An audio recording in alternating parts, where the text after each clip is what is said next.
Oke friends, welcome to Servan Gaming. Jadi pada video kali ini gue bakal memberitahukan ke teman-temannya fakta-fakta yang menurut gue cukup menarik di update atau lebih tepatnya saat live stream 2.8 atau lebih tepatnya itu kemarin ya. Jadi pada video kali ini gue ingin memberitahukan 3 fakta menarik ya. 3 fakta menarik yang teman-teman tidak sadari saat live stream update 2.8. Dan gue harap teman-teman sudah menonton terlebih dahulu live stream update 2.8 untuk menonton video gue ini ya. Jadi langsung saja kita mulai videonya. Let's go. Drop it.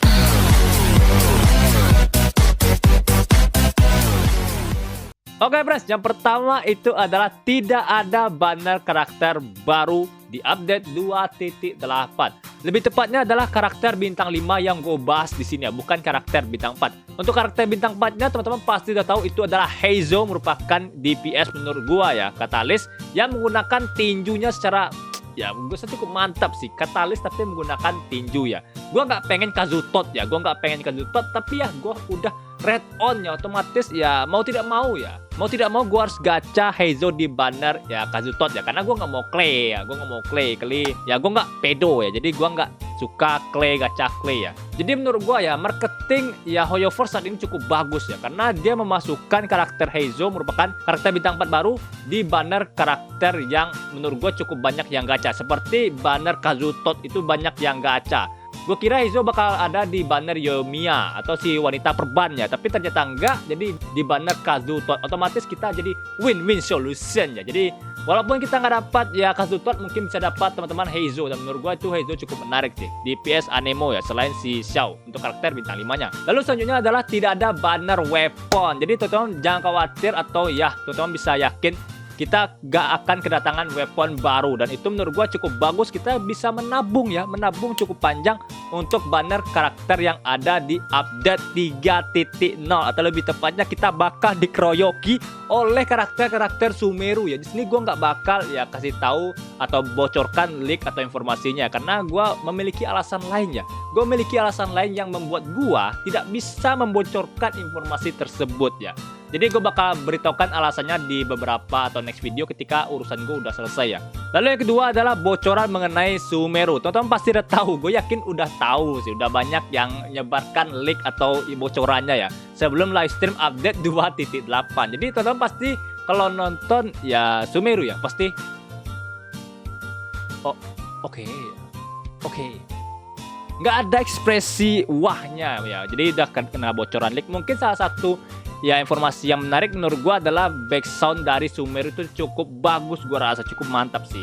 Hoyoverse benar-benar niat untuk update Sumeru kali ini ya. Dan menurut gua ya untuk Sumeru itu katanya dia adalah wilayah yang memiliki gurun dan hutan, atau lebih tepatnya dalam pratinjau alur cerita Teyvat. Dan setelah menyamakan Sumeru itu dengan gurun, dan teman-teman jika ingat Liben ya, Liben merupakan NPC terbaik yang kita kasih sampah, dia kasih Primo Gem ke kita, dan itu menurut gua cukup mantap sih. Dan Liben sering mengatakan bahwa Sumeru adalah hutan hujan dan gurun. Namun di update ya live stream 2.8 itu nggak ada gurun-gurunnya sama sekali, atau lebih tepatnya jika teman-teman jeli pasti terlihat ada gurun di belakang salah satu patung Statue of the Seven yang di Dendro ya, atau Sumeru ya, itu ada gurun sedikitnya. Dan itu menurut gue kejutan yang cukup menarik dari Hoyoverse ya. Dia tidak langsung mengeluarkan seluruh map Sumeru biar kita lebih wah Sumeru anjay, Sumeru wah ya, tapi gue rasa nggak mungkin sih. Itu leakers pasti udah kasih tahu atau ngasih bocorannya ya. Jadi gue rasa ya anggap saja bagi teman-teman yang nggak ada buka Facebook, buka Twitter atau buka TikTok, itu gue rasa ya nggak bakal kebocoran leak ya. Jadi gue rasa ya terserah sih teman-teman mau nonton leak, terserah, gue nggak peduli. Tapi gue jujur aja gue ingin menyebarkan leak, tapi nggak bisa ya, atau lebih tepatnya gue berhalangan ya untuk membocorkan leak dari Sumeru. Jadi gue nggak bakal kasih leak lagi atau bocoran lagi ya. Lalu yang ketiga adalah kostum baru. Di sini teman-teman pasti sudah menunggu akhirnya kostum Dilukkar ya, Dilukkar atau Diluc itu dirilis kostum bintang 5, dan itu merupakan kostum bintang 5 pertama yang ada di Genshin Impact. Dan menurut gua ya untuk kostum Genshin Impact sendiri ya bintang 5 gua rasa Diluc cukup cocok, gua rasa sih.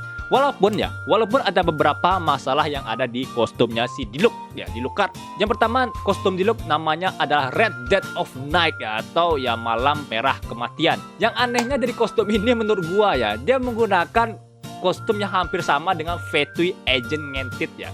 Kenapa gue bilang begitu ya? Teman-teman pasti udah sering ngelawan ya Fatui Kagebunshin Agent ya. Dan itu menurut gue cukup mirip kostumnya, bahkan ada yang buat meme-nya juga ya. Dan menurut gue ya, gue nggak terlalu risih dengan itu ya sih. Gue terserah sih, itu marketing HoYoverse ya. Dia mau daur ulang kostumnya kek, daur ulang karakter kek, daur ulang wajah kek, gue nggak peduli. Yang penting ya harganya. Ya untuk harga nanti gue bakal beritahukan langsung ya. Lalu yang selanjutnya adalah tidak memiliki vision. Teman-teman pasti udah tahu karakter Genshin Impact itu memiliki vision ya. Logo vision yang ada di berbagai daerah pada tubuh si karakter.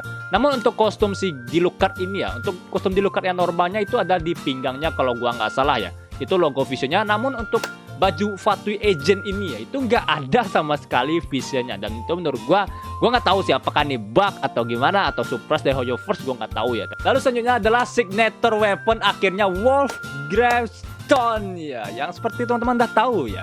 Kalau kita gacha di Dilucard ya, dia menggunakan senjata bintang 3 anjir. Senjata bintang 3 Bloodstained Cavalry pokoknya namanya. Gua rasa untuk ya seorang karakter di Dilucard DPS ya, Dilucard paling sakit ya, itu menurut gua suatu penghinaan ya. Penghinaan menggunakan senjata bintang 3 cok. Itu benar-benar parah sih. Tapi walaupun Dilucard menggunakan senjata bintang 3, salah satu karakter limited yang gua ketahui menggunakan senjata bintang 3 itu salah satunya adalah Kazutot ya. Tapi itu di trailer ya. Dia menggunakan Violet Blade. Kalau gua sih ya mikir-mikir 10 kali sih buat belinya ya, karena gua nggak punya Genesis ya. Mungkin ada yang mau endorse, silahkan ya. Mungkin gua bisa anjir ngarap di endorse ya. Enggak, terserah sih, terserah.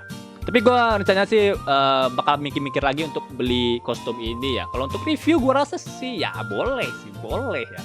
Tapi ya gue sebagai ya pemain yang nggak terlalu sultan ya biasa, gue terpaksa harus membeli blessing 7 kali ya, Blessing of Welkin sebanyak 7 kali, yang mana itu bakal membuat gue mendapatkan kristal Genesis sebanyak ya 300 kali 7. 2100 kristal Genesis. Gue rasa itu cukup bisa gue membeli kostum Dilucard ini ya. Kalau untuk buat review silakan teman-teman komen di bawah ya, gue harus beli atau enggak ya. Ya kalau nggak ada yang komen gue harus beli sih, gue nggak bakal beli sih, hemat anjir 2100 kristal Genesis ya. Tapi ya teman-teman bisa komen di bawah ya jika ingin gue beli kostum tersebut. Dan menurut gue untuk kostum Dilucard sendiri, gue nggak tahu ya apakah ketika teman-teman membeli kostum Dilucard itu bakal banyak yang menggunakan Dilucard saat di pertempuran. Seperti yang teman-teman tahu ya, bahwa Dilucard itu udah jauh dari meta cok. Itu udah benar-benar jauh dari meta. Dan gue rasa ya untuk pengguna sendiri itu cukup jarang sekarang ya. Jika teman-teman masih menggunakan Dilucard, bisa tuliskan di kolom komentar ya. Gue penasaran sih siapa yang masih gunakan Dilucard di tahun 2022 cok. Itu benar-benar ya penasaran sih. Silahkan teman-teman tulis di bawah ya. Lalu selanjutnya adalah kostum Pichel ya. Itu kostum Pichel namanya adalah Ein Immersdatraum ya, itu bahasa Jerman dan gua artikan ke bahasa Inggris adalah An Evernight Dream, atau bahasa Indonesianya jika teman-teman tidak paham ya, itu artinya adalah mimpi setiap malam. Ini bahasanya, teman-teman baca, coba teman-teman ejakan kalimat ini tanpa kesalahannya. Ein Immersdatraum. Dan untuk kostum visual ini teman-teman jangan khawatir, jangan risih, jangan cemas-cemas ya, itu bakal diberikan secara gratis cok, benar-benar gratis ya. Jika teman-teman mainkan eventnya ya, jika teman-teman tidak mainkan eventnya bakal bayar cok, itu benar-benar bayar di toko ya Paimin ya. Itu menurut gua cukup nggak worth it ya jika kita kelewatan event yang sangat menarik ini ya. Dan untuk dekorasinya sendiri gue nggak tahu skillnya kayak gimana ya. Tapi menurut gue untuk karakter bintang 4 atau kostum bintang 4 tidak terlalu mempengaruhi skill atau ya animasi dari karakter tersebut. Dan untuk salah satu perbedaannya adalah selain kostumnya menarik dan warnanya dominannya putih dan juga biru, warna mata Pichel itu warnanya berubah jadi hijau jadi merah. Dan itu menurut gue ya kenapa? Why kenapa anjir? Itu kenapa ganti warna mata kirinya ya? Mata kirinya itu ganti jadi warna merah. Teman-teman komen di bawah jika teman-teman tahu kenapa alasannya. Mungkin dicolok matanya pakai paku, mungkin jadi warna merah, gue nggak tahu. Oke bros, gue rasa itu saja video untuk kali ini ya. Jadi teman-teman jika jangan khawatir, intinya sih update 2.8 bakal sangat-sangat menarik. Teman-teman yang pensi yang nggak main ya, gue cukup harus main di update 2.8 ya. Karena itu bakal ada pulau baru atau lebih tepatnya pulau lama yang telah di-upgrade menjadi Dream Island. Wow, gue sangat menantikan itu ya. Jadi teman-teman yang pensi, ajak teman-teman lainnya untuk bermain Genshin Impact lagi setidaknya sampai Sumeru itu rilis ya. Oke friends, gue rasa itu saja video untuk kali ini ya. Terima kasih sudah menonton. See you next in video. Bye bye.